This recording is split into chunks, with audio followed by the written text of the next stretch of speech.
Hello everyone, welcome to Base Agri Study Guide. So friends, today's lecture we have to see about semester first practical examination for agronomy. This is course for the semester end examination practical agro 111. तर मित्रांनो, आपण या व्हिडिओमध्ये आज पाहणार आहोत पहिल्या सेमिस्टरसाठीचं जे फायनल प्रॅक्टिकल एक्झामिनेशन असते त्यामधील ॲग्रो 111 साठीचं प्रॅक्टिकल एक्झामिनेशन कसे असणार आहे आणि त्यामध्ये कोणकोणते एक्झरसाइज महत्त्वाचे असणार आहेत. तर आपण या व्हिडिओमध्ये पाहणार आहोत एक्झाम पॅटर्न कसा असणार आहे, त्याचप्रमाणे एक्झाममध्ये स्पॉटिंग, IMP एक्झरसाइज, MCQज, त्याचप्रमाणे डिस्क्रिप्टिव्ह क्वेश्चन्स कोणत्या प्रकारचे येऊ शकतात, प्रॉब्लेम्स आले तर सॉल्व करण्यासाठी ते कोणत्या टॉपिकवरती विचारू शकतात किंवा कोणत्या एक्झरसाइजवरती विचारू शकतात, शॉर्ट आन्सरसाठी काय असेल, त्याचप्रमाणे मॅन्युअलसाठी वायवासाठी किती मार्क्स असतात, त्याचबरोबर प्रोजेक्ट काय असतो का, हे सर्व आपण या व्हिडिओ लेक्चरमध्ये पाहणार आहोत. तर मित्रांनो, तुम्ही जर या चॅनलवर जर नवीन असाल तर आपल्या base agri study and guide या यूट्यूब चॅनलला सबस्क्राईब करायला विसरू नका. त्याचप्रमाणे आपल्या मित्रांना इतरांपर्यंत शेअर करायला विसरू नका. तर आपण पहिल्यांदा पाहणार आहोत तुमचे जे ॲग्रो 111साठी असणार आहे ते प्रॅक्टिकलचं मॅन्युअल. तर मित्रांनो, अशा प्रकारे आपण मॅन्युअलचे इंडेक्स पाहू शकतो आहे. तर या इंडेक्समध्ये पहिला जो एक्झरसाइज असणार आहे त्यामध्ये पहा, introduction of seeds and crop plants at different growth stages.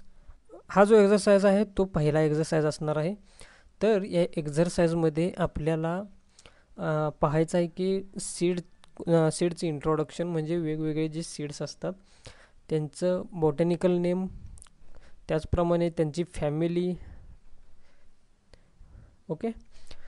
आणि दुसऱ्या क्रमांकाचा जो एक्झरसाइज आहे त्यामध्ये आपल्याला पाहायचं आहे identification of different tillage implements. तर यामध्ये जे डिफरंट टिलेज ऑपरेशन्स आहेत, prepaid tillage, inter tillage, okay, आणि सीड बेड प्रिपरेशन, यामध्ये कोणकोणते टिलेज इम्प्लिमेंट्स आपल्याला यूज करतो हे आपण पाहायचं आहे. त्याचप्रमाणे तिसरा एक्झरसाइज असणार आहे identification of fertilizers and pesticides. यामध्ये फर्टिलायझर आणि पेस्टिसाइड्सचं आयडेंटिफिकेशन. आणि चौथा एक्झरसाइज असणार आहे identification of weed flora in different field crops. तर यामध्ये आपल्याला जे डिफरंट वीड्स आहेत त्यांचं आयडेंटिफिकेशन पाहायचं आहे आणि ते कोणत्या फील्ड क्रॉपमध्ये येतात हे देखील आपल्याला पाहायचं आहे. म्हणजे या ठिकाणी पहा, जे पहिले 4 जे एक्झरसाइज आहेत ते अत्यंत महत्त्वाचे आहेत. जर तुम्हाला प्रॅक्टिकल एक्झामिनेशनला स्पॉटिंग असेल तर ते स्पॉटिंग ह्या पहिल्या सीडचं असेल, टिलेज इम्प्लिमेंट्समध्ये असेल किंवा फर्टिलायझर किंवा वीड, या 4 एक्झरसाइजमधील तुम्हाला स्पॉटिंग विचारलं जाईल. तर त्या स्पॉटिंगचं तुम्हाला फोटो दाखवला जाईल किंवा नेम दिलं जाईल. तर त्यामध्ये तुम्हाला आयडेंटिफाय करावं लागेल आणि त्या स्पॉटिंगचा यूज हे तुम्हाला लिहावं लागेल. त्याचप्रमाणे जर तुम्हाला सीड विचारलं स्पॉटिंगसाठी तर तुम्हाला त्याचं बॉटॅनिकल नेम लिहावं लागेल. तसेच जे वीड आहे, वीड वरती जर स्पॉटिंग जर विचारलं गेलं तर तुम्हाला बॉटॅनिकल नेम, त्याचप्रमाणे त्याचे जे कॉमन नेम किंवा तुमचे जे कायमचे गावठी नेम, त्याचप्रमाणे त्याच्यावरती वीड कंट्रोल मेजर्स काय असतील हे देखील विचारलं जाऊ शकतं. तर exercise number 5, study of agro climatic zones of Maharashtra and India. आपले जे महाराष्ट्रातील आणि इंडियामधील जे ॲग्रो क्लायमॅटिक झोन्स आहेत त्याचा स्टडी ह्या 5व्या एक्झरसाइजमध्ये होतो. तर यामध्ये आपल्याला शॉर्ट आन्सरसाठीही क्वेश्चन विचारला जाऊ शकतो की शॉर्ट नोटसाठी पण, जे एखादं ॲग्रो क्लायमॅटिक झोन दिला असेल आणि त्याच्यावरती शॉर्ट नोट विचारले असेल. त्यानंतर exercise number 6 and 7, operational tillage. त्यामध्ये primary, secondary, inter tillage, sowing, harvesting implements, working with them, यामध्ये जे इम्प्लिमेंट्स आहेत त्याचा आपल्याला स्टडी असेल. नाव exercise number 8 and 9, calculation of plant population, seed rate, fertilizers and herbicide dose for different field crops. तर यामध्ये कॅल्क्युलेट करायचं आहे प्रॉब्लेम तुम्हाला एखादं plant population, seed rate, fertilizer and herbicide dose एखाद्या क्रॉपसाठी. तर हा जो एक्झरसाइज आहे त्यावरती तुम्हाला एखादा प्रॉब्लेम सॉल्व करण्यासाठी येऊ शकतो आणि अत्यंत सोपा असल्यामुळं एका थोड्याच उत्तरामध्ये तुम्हाला जास्तीत जास्त मार्क्स मिळून जाऊ शकतात. त्यानंतर exercise number 10, determination of purity and germination percentage of seed, methods of seed germination. तर या एक्झरसाइजमध्ये प्युरिटी आणि जर्मिनेशन पर्सेंट हे एखाद्या सीडचं कसं कॅल्क्युलेट करायचं हे आपल्याला शिकायचं असतं. तर यावरती सुद्धा तुम्हाला प्रॉब्लेम येऊ शकतो एक्झाममध्ये. नाव exercise number 11, study of viability test and practice of seed treatments in different field crops. यामध्ये व्हायबिलिटी टेस्ट आणि जे सीड ट्रीटमेंट आहेत वेगवेगळ्या क्रॉपमधील हे आपल्याला शिकायचं असतं. तर व्हायबिलिटीवरती शॉर्ट नोट येऊ शकतो किंवा जे सीड ट्रीटमेंट आहेत वेगवेगळ्या क्रॉपमधील त्याच्यावरती सुद्धा क्वेश्चन डिस्क्रिप्टिव्ह टाईप येऊ शकतो. त्यानंतर preparation methods of FYM and compost. तर यामध्ये ज्या FYMच्या आणि कंपोस्टिंगच्या ज्या मेथड्स आहेत त्याच्यावरती क्वेश्चन येण्याची शक्यता असते FYMवर आणि कंपोस्टमध्ये. त्याचप्रमाणे वर्मी कंपोस्ट किंवा ग्रीन मॅन्युरिंग यावरती सुद्धा क्वेश्चन येऊ शकतो. ग्रीन मॅन्युरिंगवरती शॉर्ट नोट येऊ शकते. त्याचप्रमाणे एक्झरसाइज नंबर 14 and 15 यामध्ये study of different methods of manures and fertilizer application and their application practice in important field crop.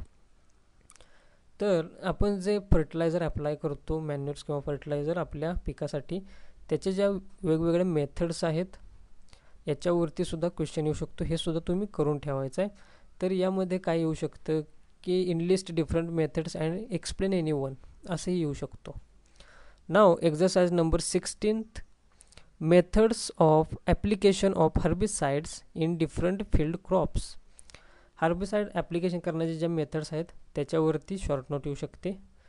त्याचप्रमाणे exercise number 17, study of yield contributing characters and yield estimation in different field crops.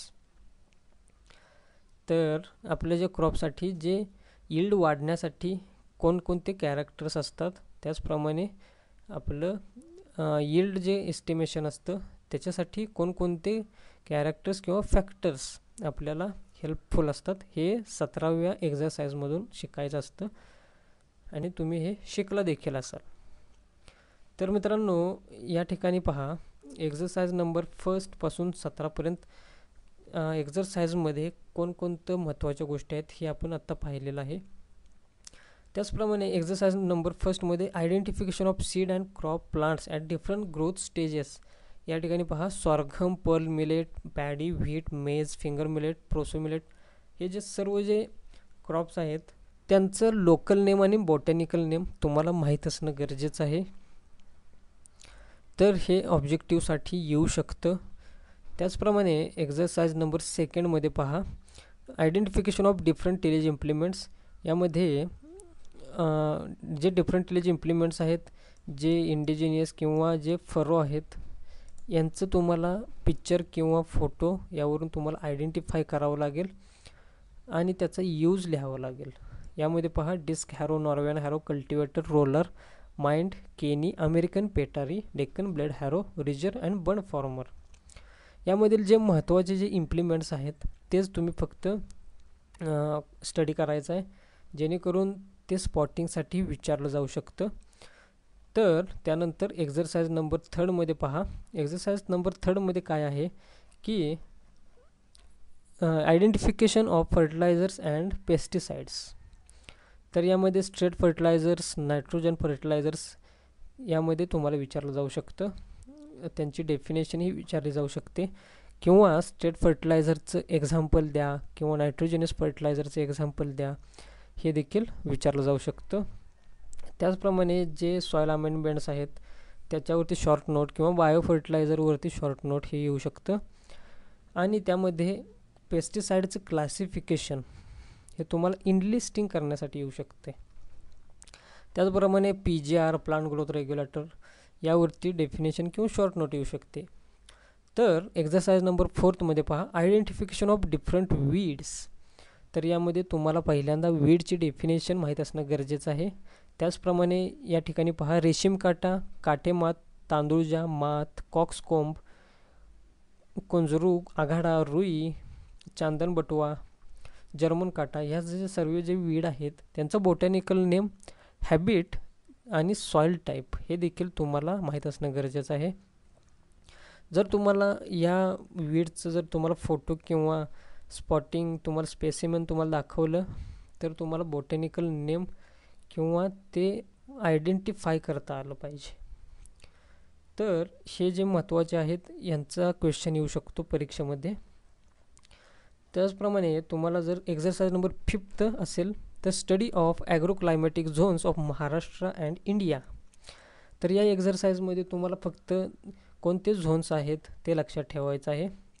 त्याचप्रमाणे ऑब्जेक्टिव्हसाठी यांपैकी कोणत्याही झोनमधील तुम्हाला climate किंवा annual rainfall किंवा topography किंवा एखाद्या जो ॲग्रोक्लायमॅटिक झोन आहे तो कोणत्या प्रदेशामध्ये आढळतो किंवा हे महाराष्ट्रातील पहा. जर तुम्हाला विचारला प्रश्न नॉर्थन कोकण कोस्टल झोन कुठे आढळतो म्हटलं तर कर्जत अशा प्रकारचा तुम्हाला प्रश्न येऊ शकतो. किंवा एखादं तुम्हाला डिस्ट्रिक्ट दिला असेल तर त्याच्यावरती सुद्धा तुम्हाला क्वेश्चन येऊ शकतो. या ठिकाणी पहा, ईस्टर्न पोर्शन ऑफ धुले या ठिकाणी असा क्वेश्चन आला तर तुम्हाला हा फाइंड करायला सुद्धा विचारला जाऊ शकतो. तर हे होते की जे महाराष्ट्र आणि इंडियामधील ॲग्रोक्लायमॅटिक झोन्स. त्यानंतर exercise number 6 and 7 operational tillage, primary secondary inter tillage, sowing, harvesting implements, working with them. तर यामध्ये काय आहे, डिफरंट प्लाउजचे टाईप्स किंवा रेजर किंवा सारा फॉर्मर यांचे टाईप्स तुम्हाला यामध्ये शिकायचं आहे. तर तुम्हाला यामध्ये क्वेश्चन विचारला जाऊ शकतो, body parts of wooden plough हे इनलिस्ट करण्यासाठी विचारलं जाऊ शकतं किंवा त्यांचे टाईप्स विचारले जाऊ शकतात. त्याचप्रमाणे ज्या प्लाविंगच्या मेथड्स आहेत किंवा वेगवेगळे जे योक्स आहेत यांचंसुद्धा तुम्हाला शॉर्ट नोटसाठी विचारलं जाऊ शकतं. त्याचप्रमाणे जे सेकंडरी टिलेज ऑपरेशन्स आहेत त्यांच्याबद्दल तुम्हाला शॉर्ट नोट लिहावे लागेल. त्याचप्रमाणे जे इंटरकल्चरिंग इम्प्लिमेंट्स आहेत, इंडिजिनस हो, सीड ब्लो, अकोला हो, जापनीज हो, शॉवेल, पिक टूथ कल्टिवेटर हे जे इम्प्लिमेंट्स आहेत त्यांचं तुम्हाला थोडक्यात माहिती पाहायची आहे. त्याचप्रमाणे जे प्लांटिंगच्या मेथड्स आहेत ते यामध्ये पाहायचे आहेत. हार्वेस्टिंग कसं होतं, कोणत्या प्रकारे होतं, त्याचप्रमाणे मेथड्स कोणत्या आहेत हे तुम्हाला शॉर्टमध्ये पाहून ठेवायचं आहे, जेणेकरून त्याच्यावरती जर ऑब्जेक्टिव्ह आला तर तुमचा एकही मार्क जाता कामा नये.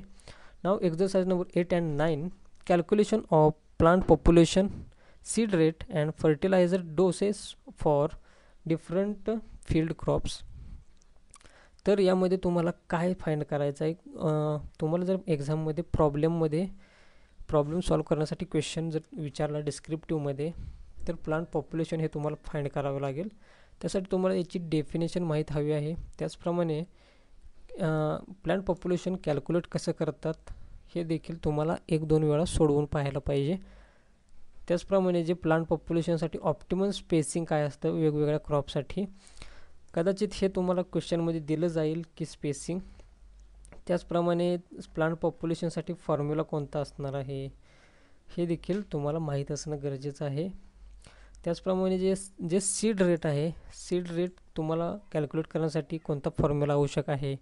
या ठिकाणी area to be sown 10,000 metre square into test weight of seed into 100 upon 1000 into 1000 into germination percentage into purity percentage into spacing. हा जो फॉर्म्युला आहे तुमचा हा लक्षातच राहिला पाहिजे. जर तुम्ही 4-5 क्वेश्चन्स असे सोडवण्याचा प्रयत्न केला तर हा फॉर्म्युला तुमच्या नक्कीच लक्षात राहील. त्याचप्रमाणे calculate seed rate of cotton in KG अशा प्रकारचा जो क्वेश्चन असेल असा विचारला जाईल. त्यामध्ये तुम्हाला सॉल्व करावं लागेल. तसेच fertilizer dose, the amount of fertilizer to be applied is equal to, formula काय आहे पहा, 100 upon nutrient content in fertilizer material into recommended dose. हा जो फॉर्म्युला आहे तो इम्पॉर्टंट असणार आहे. जास्तीत जास्त प्लांट पॉप्युलेशन किंवा सीड रेटवरतीच विचारला जाता प्रश्न. तर त्यानंतर आपल्याला पाहायचं आहे exercise number next, that is exercise number 10th, determination of purity and germination percentage of seeds.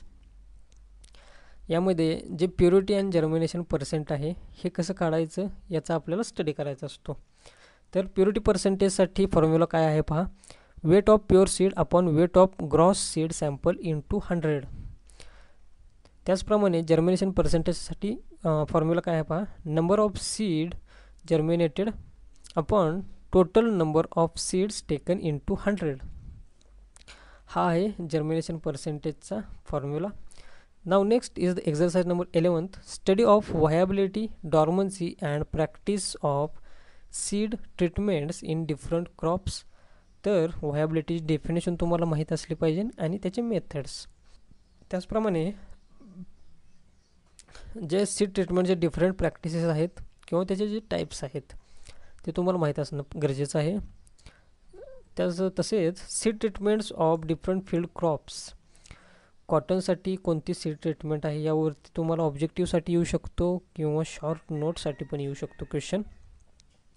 Next exercise number is 12, preparation of FYM and compost. या ठिकाणी कॉम्पोस्ट म्हणजे काय, FYM म्हणजे काय हे तुम्हाला माहीत असलं पाहिजे.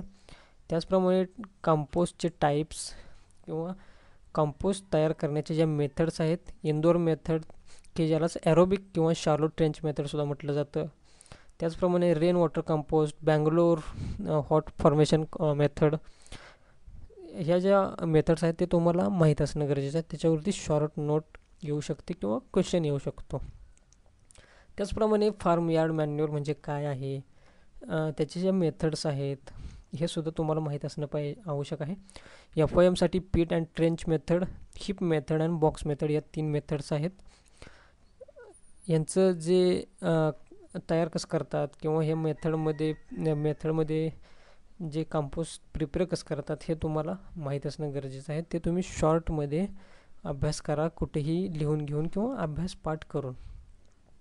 Next exercise is 13th, preparation of vermicompost and green manuring. या ठिकाणी पहा, जे वर्मी कंपोस्ट म्हणजे काय आहे, गांडूळ खत.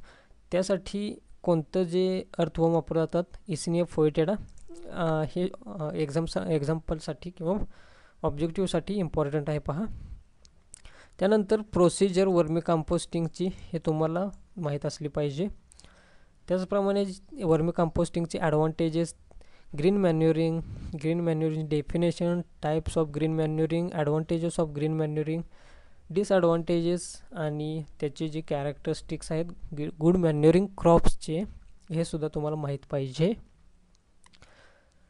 Now next exercise is 14th and 15th, study of different methods of manures and fertilizer application and their application practice in important field crops.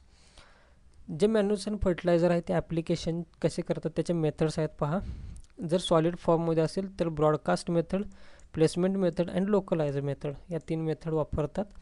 जर फर्टिलायझर हे लिक्विड फॉर्ममध्ये असेल तर त्यासाठी starter solution, foliar application, direct application to soil, application of fertilizer through irrigation water म्हणजेच fertigation या मेथड्स वापरल्या जातात. तर हे इम्पॉर्टंट असणार आहे तुमच्या डिस्क्रिप्टिव्ह आन्सर क्वेश्चनसाठी. जर तुम्हाला ते शिकवून झालं असेल तर त्याच्यावरती नक्कीच क्वेश्चन विचारू शकतात. Now exercise number 16th, methods of herbicide application in different field crops. आपण जे तणनाशक आहे किंवा विडीसाइड म्हणतो त्याचे मेथड्स काय आहेत.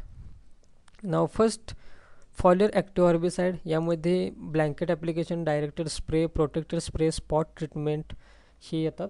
त्यानंतर सॉईल ॲक्टिव्ह हर्बिसाइडमध्ये surface applications, subsurface application, broadcast and band placement आणि फ्युमिगंट ॲप्लिकेशन हे सर्व येतात. तर यामध्ये तुम्हाला ज्या मेथड्स आहेत हर्बिसाइडच्या ॲप्लिकेशनच्या, याच्यावरती तुम्हाला शॉर्ट नोट किंवा डिस्क्रिप्टिव्हसाठी सुद्धा क्वेश्चन विचारू शकतात. तर मित्रांनो, हे होते तुमचे सर्व एक्झरसाइज की ज्यामध्ये कोणते महत्त्वाचे आहेत, कोणते क्वेश्चन एक्सपेक्ट करू शकता, हे आज आपण पाहिलं. तर मित्रांनो, तुमचे जे कोर्स टीचर्स असतील त्यांच्याशी तुम्ही संपर्क साधून कोणकोणत्या एक्झरसाइज महत्त्वाचे आहेत किंवा कोणकोणत्या क्वेश्चन्स ते विचारणार आहेत हे तुम्ही विचारून घ्या.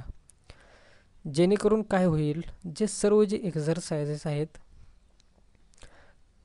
त्याच्यावरतीच तुम्हाला प्रत्येक एक्झरसाइजवरतीच अभ्यास करत बसून तुम्हाला डोक्याला ताप करून घ्यायचा नाही आहे. तुम्ही टीचर्सना विचारून घ्या कोणकोणत्या एक्झरसाइजवरती क्वेश्चन्स विचारणार आहेत, जेणेकरून तुम्हाला मोजकाच अभ्यास करायची गरज पडेल आणि तुम्हाला चांगले मार्क्स मिळतील.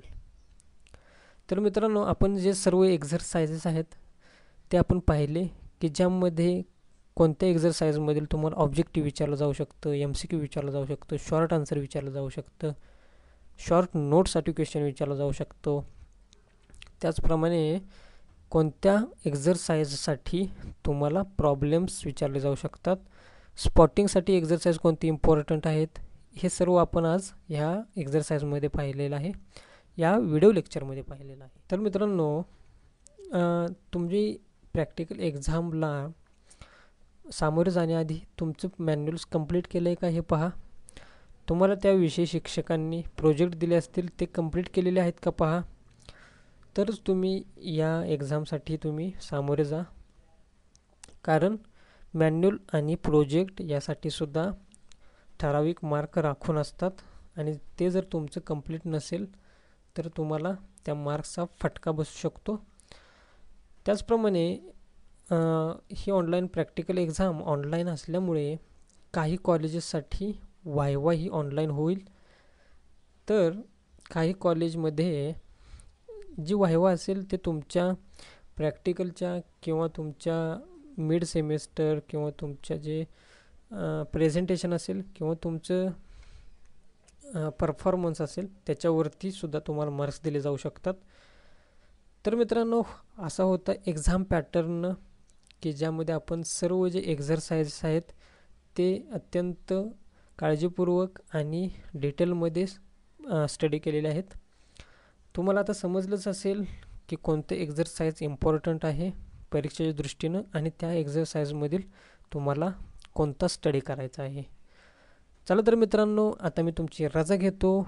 आता भेटूया पुढील व्हिडिओ लेक्चरमध्ये नवीन माहितीसह, नवीन विषयासह. तुम्हाला जर काही शंका असतील तर तुम्ही नक्की कमेंट बॉक्समध्ये विचारू शकता. त्याचप्रमाणे मला तुम्ही डायरेक्ट व्हॉट्सअपवरती सुद्धा विचारू शकता. त्यासाठी तुम्हाला या सर्वांची लिंक व्हिडिओच्या डिस्क्रिप्शन बॉक्समध्ये दिलेली आहे. तर मित्रांनो, आता भेटूया पुढील लेक्चरमध्ये. धन्यवाद.